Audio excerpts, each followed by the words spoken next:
Hello மக்களே!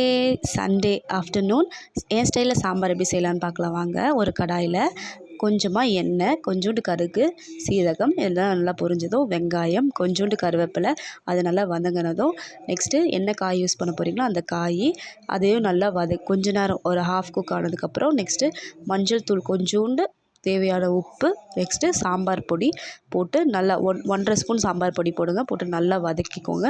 வதக்கிட்டு next பருப்பு, தக்காளி, பெருங்காயம், நெக்ஸ்ட்டு கொஞ்சோண்டு ஜீரகம் போட்டு பருப்பு வேக வச்சு எடுத்து அதையும் ஆட் பண்ணிக்கோங்க.